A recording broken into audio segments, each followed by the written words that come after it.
Aujourd'hui, on fait donc la vidéo qui continuait la précédente sur les limites émotionnelles. Et aujourd'hui, on va parler de mettre en place ces limites émotionnelles. Comment tu travailles en fait la mise en place de ces limites émotionnelles, parce que c'est pas quelque chose que tu définis et qui est en place, c'est quelque chose qui évolue avec toi. C'est comme un travail que tu vas devoir reprendre encore et encore.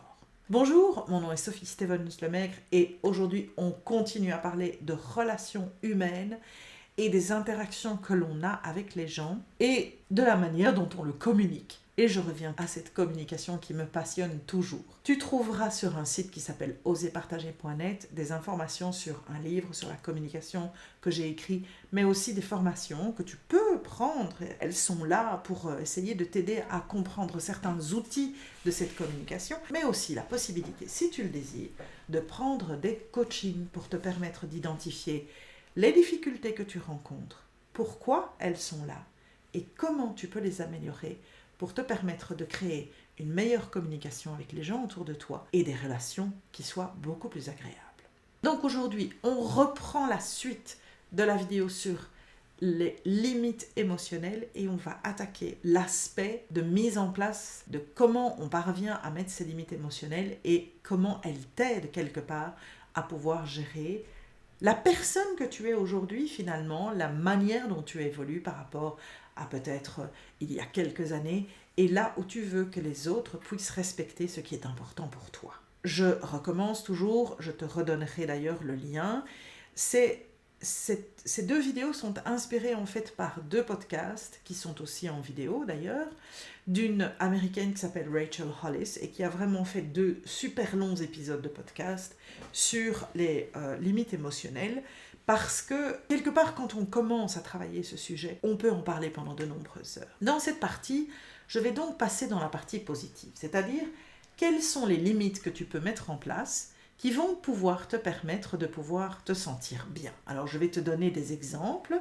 Ici, elle donne 6 points de repère, et les 6 points de repère sont les suivants. Pouvoir faire des choix qui sont les mieux pour toi et qu'ils soient respectés. Ça, c'est une limite. C'est savoir que les choix que tu fais pour toi, doivent être respectés par les autres. Si, par exemple, tu définis que le samedi matin, tu as besoin de pouvoir dormir, parce qu'il est indispensable que tu prennes un espèce de moment dans la semaine où tu récupères du sommeil, tu demandes aux autres de respecter le silence dans la maison, le fait de ne pas venir te réveiller et de ne pas te déranger avant midi, eh bien, c'est une décision que tu prends, c'est une limite que tu places parce que tu en as besoin pour te sentir en plénitude ou en tout cas te sentir bien avec toi-même. Ça influence ton émotion aussi, ça influence aussi ta sensibilité et tu demandes aux autres d'apprendre à respecter cette limite que tu mets parce que tu en as besoin. Il est possible que tu mettes ça en place, que ça dure pendant 2-3 ans et puis qu'à un certain moment, tu n'en aies plus besoin. Mais à partir du moment où tu ressens l'importance de pouvoir faire ce genre de choses, eh bien, tu attends des autres qu'ils comprennent et qu'ils respectent ce qui est important pour toi. Deuxième chose, avoir le droit de se sentir en sécurité.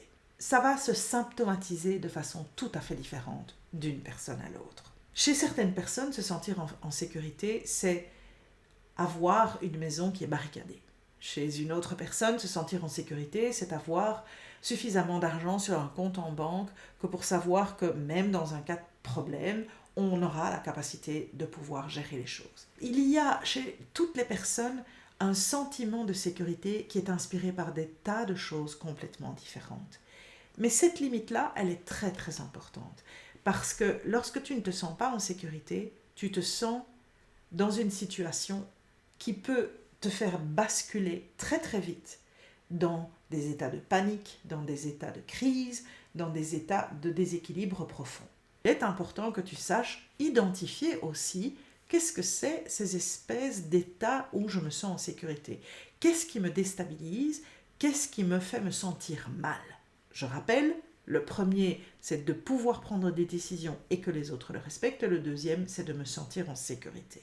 Le troisième, c'est avoir le droit à une certaine vie privée et qu'elle soit respectée. Et là, je reviens à ce que je t'ai expliqué dans la vidéo précédente, dans laquelle je te parlais du fait que tu puisses avoir un espace à toi. En fait, quand elle parle de vie privée, c'est aussi le fait de pouvoir avoir un espace à toi, un espace dans lequel tu puisses vivre des moments qui sont utiles pour toi. Par exemple, imagine que tu as besoin de te ressourcer toutes les semaines, c'est très important pour toi, et que tu as découvert que une fois par semaine, tu as besoin de pouvoir t'asseoir pendant une bonne heure, peut-être 2 heures d'ailleurs, sans être dérangé.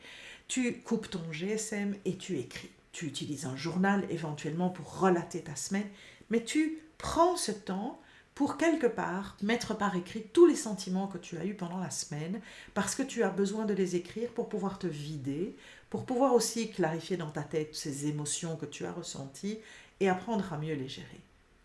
Il est très important que ce moment-là soit respecté par tout le monde.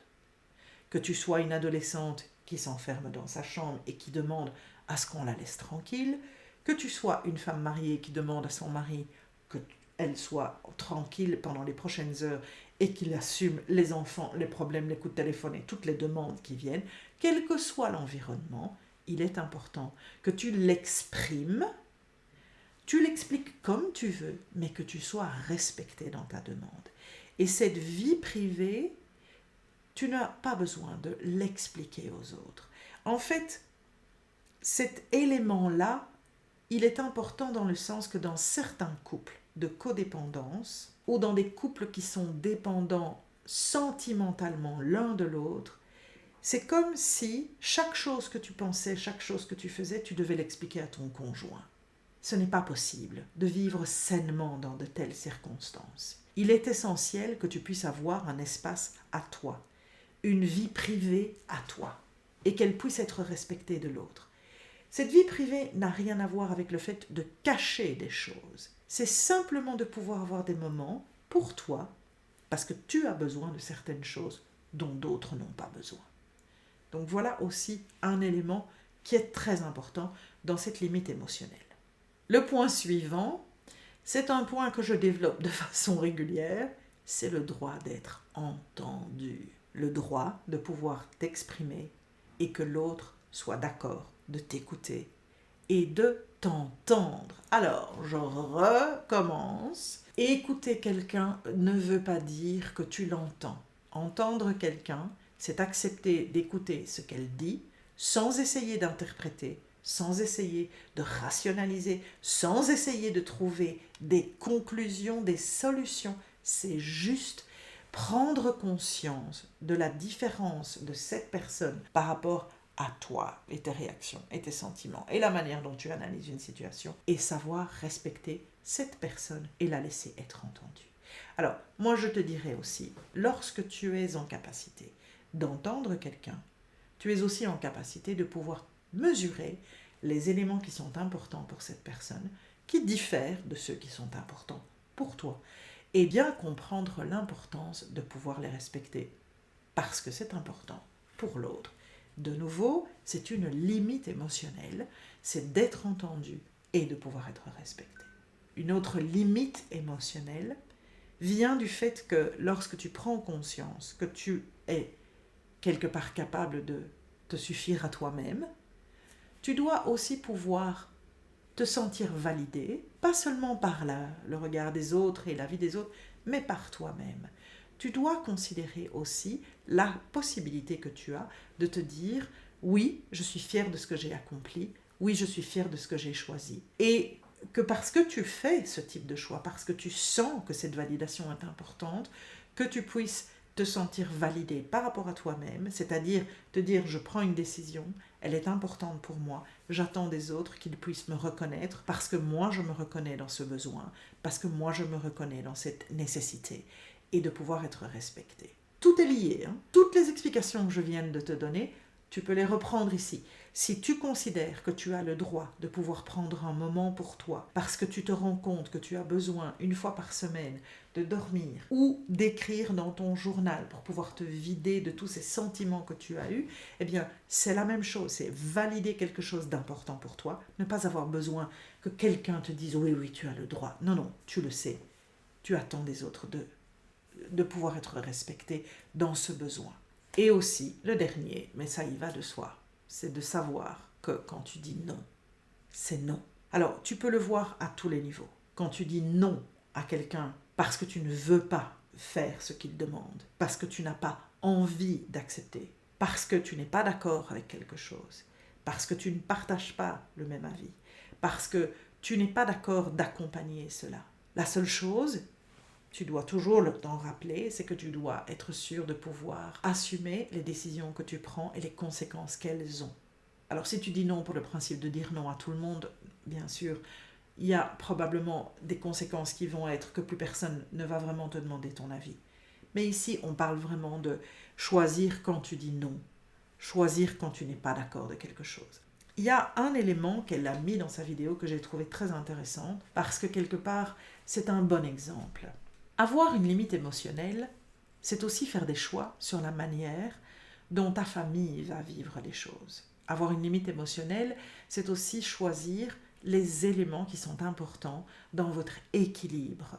C'est le respect, c'est la bienveillance, c'est le fait de pouvoir accepter que personne n'est toujours disponible à n'importe quel moment, que parfois il faut mettre un cadre, dire aux gens j'ai besoin d'avoir une discussion avec vous, est-ce que vous êtes disponible? Ah, pas maintenant, ok, quand? Donc ce sont tous des éléments de respect des autres. Et il y a des situations dans lesquelles on peut se retrouver quand on a des enfants, qui sont des situations où la limite émotionnelle est brisée.